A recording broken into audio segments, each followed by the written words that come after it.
Laplace's equation. Now, the task of electrostatics is to find the electric field of a given stationary charge distribution. In principle, this is Coulomb's law, and we'll call this equation 1.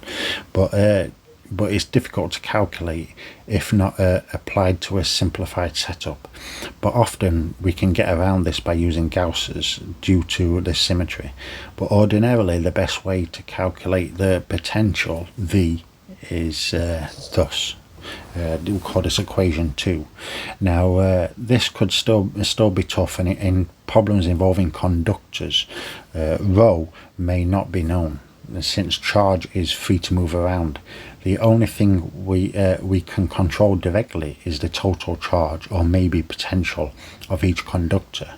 And we use the differential form here, Poisson's equation, which together with our boundary conditions is equivalent to our equation 2 above. Now, very often we are interested in finding a potential in a region where rho equals 0. If rho equals 0 everywhere, of course our potential equals 0. But that is not what is meant. There may be plenty of charge everywhere, but we're continuing our attention to places where there's no charge. In this case, Poisson's equation becomes Laplace's equation here, or in Cartesian coordinates here. Now, the solutions are called harmonic functions. The Laplacian in one dimension is given by this amongst the x.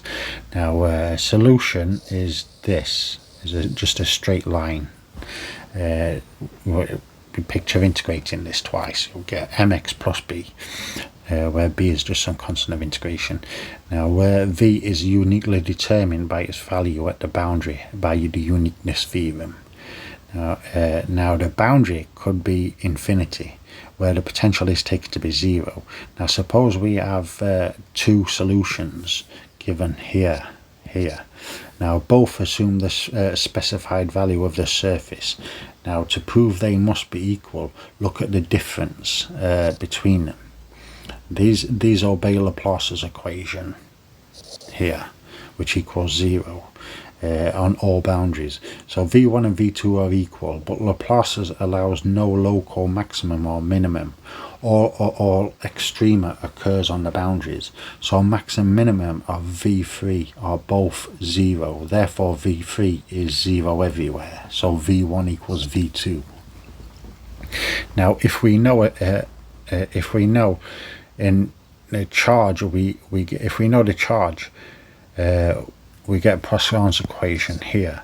So we get our del squared v cubed, and by subtracting the v1 by v2, which again by Poisson's equations, we get this here. Now, once again, the difference satisfies the Laplacian, where v3 equals strictly equals v1 minus v2, and has 0 at the boundaries, so v3 equals 0. Hence, v1 equals v2. Now, please do like and subscribe. There's lots more to come.